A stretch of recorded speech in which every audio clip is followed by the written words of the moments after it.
جبریل آئے انسانی شکل، یا رسول اللہ قیامت کب آئے؟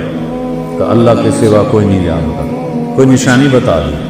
تو آپ نے فرمایا، یہ بچیاں غور سے سنیں، آپ نے فرمایا جب بیٹیاں بھی ماؤں کی نافرمان ہو جائیں گی۔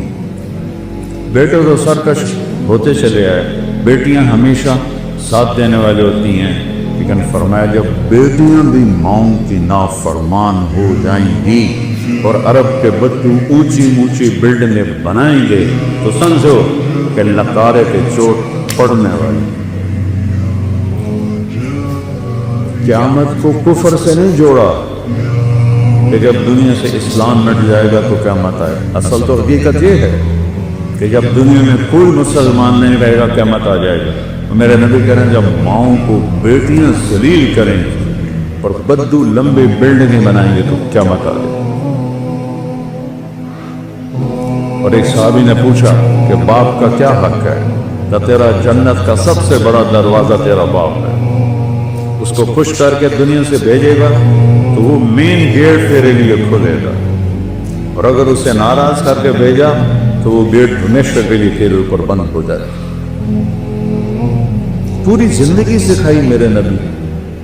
کئی تمہاری کتابوں میں یہ لکھا ہوا ہے جو میں آپ بتا رہا ہوں، جس سے تمہیں انسان بنو۔ اخلاق اچھے کرو۔ شادی شدہ حضرات بیٹھے ہیں، خواتین بھی مت، ایک دوسرے سے حسن سلوک کرو، ایک دوسرے کو برداشت کرو۔ زندگی برداشت سے بنتی ہے، چیزوں سے نہیں۔ دو واقعے اوپر نیچے میرے ساتھ پیش ہے۔ میرے ایک دوست ایک خاتون ملائی مجھے، وہ میرا دوست بھی اربوں آدمی ہے، تو وہ مجھ سے کہنے لگا اس کا جو خامد ہے نا، میرے جیسے 200 اس کی جیب میں آ جاتے ہیں، اس کی دولت بتانے لگا۔ تو وہ آتی واہ بڑے نصیبوں والی بیگم ہے۔ میرے پاس آ کے بیٹھی، 2 منٹ بعد رونا شروع کر۔ عام طور پہ خواتین آتی ہیں، اپنی کہانی سناتی ہیں، سناتے سناتے پھر اخیر میں جا کے کسی کا آنسو نکلتا ہے، وہ 2 منٹ بعد ہی ڈھا ڈھا کرنے لگی۔ بی بی خیر ہے مولانا، لوگ سمجھتے ہیں میں بڑی خوش قسمت ہوں، کروڑوں روپے کی گاڑی میں بیٹھتی ہوں اور ایسے زیور پہنتی ہوں، لیکن مجھے لعنت ہے میری ان سب پر، میرے خامد کا رویہ ہی اچھا نہیں تو میں اس کو کیا کروں۔ میرے عزیزو، تمہاری شادیاں ہوں گی، ہم کو پا چکے ہیں، اچھے رویوں سے جس کا چاہے دل خریدو، اور ٹونٹنگ اور تانا چیر کے رکھ دیتا ہے دلوں۔ اس لیے میرے نبی نے فرمایا معاذ، تمہیں پوری شریعت کا خلاصہ بتاؤں؟ پوری شریعت کتنی لمبی چوڑی ہے؟ جی کیا ہے کہ آپ نے ایسے کیا؟ بے گزارے ایسے نہیں کیا، ایسے کیے۔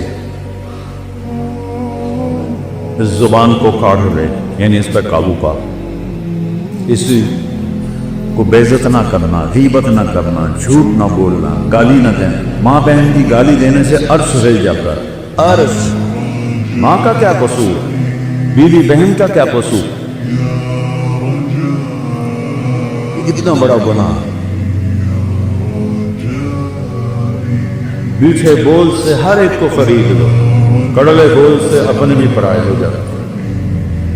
تو بیوی خامن کے ساتھ، خامن بیوی کے ساتھ، سب سے زیادہ آیات قرآن میں خامن بیوی کے رشتے کیا ہے، سب سے زیادہ، چونکہ یہ رشتہ جتنا عظیم ہے اتنا ہی نازک ہے، ایک بول پہ بنتا ہے، ایک بول پہ ٹوٹ جاتا ہے۔ اللہ کے نبی نے 11 شادیاں کیوں کی؟ ہمیں زندگی سمجھانے کے لیے۔ اظہار محبت کرو اپنی بیگم سے، بیگم خامن سے اظہار محبت کرے۔ تمہارا علاقہ تو پٹھانوں کے مشابہ ہے نا، بیوی سے کہنا کہ میں تم سے پیار کرتا ہوں، یہ تو موت ہے اس کی۔ اور یہ پٹھان تو بیوی کے ساتھ بیٹھ کے کھانا بھی نہیں کھاتے، ایسے بے وقوف ہیں۔ اور میرے نبی نے کہا یا عائشو، سنو یا عائشو، نک نیم پیار سے وغیرہ زیادہ عائشہ نہیں فرمایا، یا عائشو انہو لحیون عیل موتا مریدک زوجتی فی الجنہ۔ عائشہ، جب سے مجھے پتا چلا ہے اور اللہ نے مجھے بتایا ہے تو جنت میں میری بیوی ہے، مجھے تو مرنے کا شوق لگ گیا۔ اللہ کی قسم، یہ اظہار محبت۔ ہمیں سکھانے. جس نے اللہ کو دیکھا اس کے لیے عورت کیا چیز ہے؟ ہمیں سکھانے کے لیے تھی. اور یہی ماحول عربوں کا تھا کہ بیوی سے اظہار محبت عیب تھا اور معشوق سے شاعری بھری پڑی. مجھے اتنے شعر یاد ہیں، ابھی سنانا شروع کروں 2000 ہے سب عاشق بن جاؤ گے، لہذا میں چپ ہی رہتا ہوں. تو معشوق کے لیے جس کو آج گرل فرینڈ کہتے ہیں شاعری بھری پڑی ہے، اور بیوی کے لیے کہنا کہ مجھے اس سے پیار ہے یہ گالی تھی اس کے.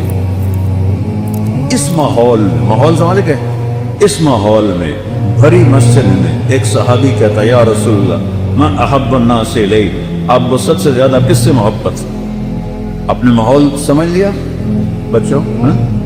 اس ماحول میں وہ کہتا ہے آپ کو سب سے زیادہ کس سے محبت ہے؟ آپ نے اس کے کان میں نہیں کہا، آپ نے زور سے کہا عائشہ سے. عائشہ وہ سارے ہل گئے.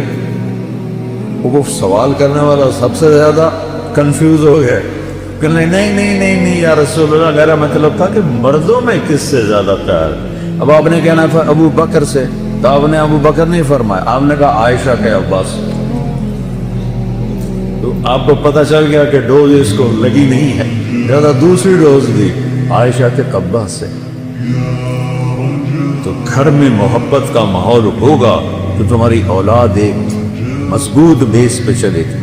ملتان سے ایک بچہ مجھے ملنے آتا رہتا ہے، اب تو وہ ڈاکٹر بن گئے ماشاءاللہ. تو جب وہ اس نے FSC میں ٹاپ کیا تھا ہمارے ملتان میں، نصر میڈیکل کالج میں جاتا تھا، کہنے لگا کہ میں 3 دفعہ خودکشی کی کوشش کر چکا ہوں. 3 دفعہ. وہ پاگل، تو اتنا قابل، تو نے پورے پنجاب میں ٹاپ کیا تو یہ کس لیے؟ کہ جی میرے اماں ابا اتنا لڑتے ہیں کہ میں نے بدل ہو کر 3 دفعہ زہر کھایا اور اللہ نے میری زندگی. میاں بیوی لڑتے ہیں اور ایک اتنا قابل بچہ خودکشی کرنے لگا.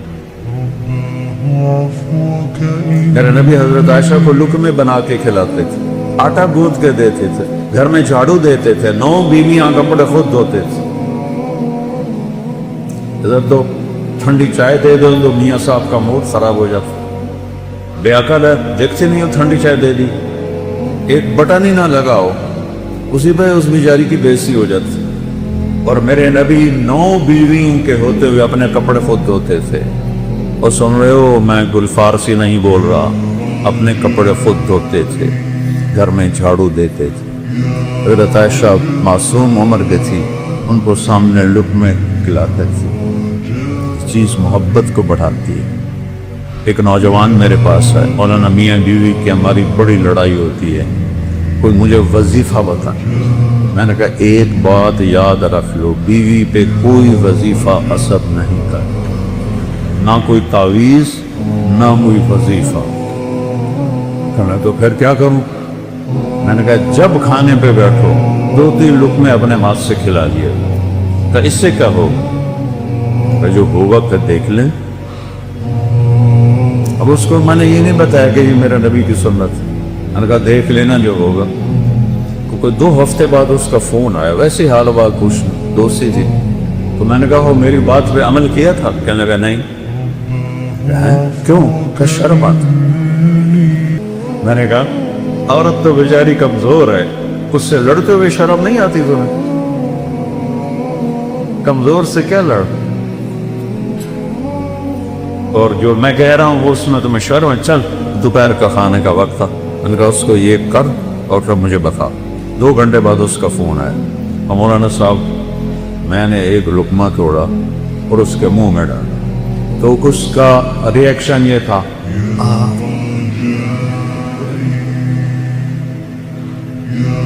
کہنے لگی یہ تو نہیں کر سکتا، کس نے یہ سبق تمہیں پڑھایا؟ اس نے کہا مجھے مولانا طارق جبیل نے پڑھایا. تو اس نے ایسے جھولی اٹھائی اور دعائیں شروع کر دی میرے لیے، میری نسلوں کے لیے، کہ جس نے تمہیں انسانیت سکھائی.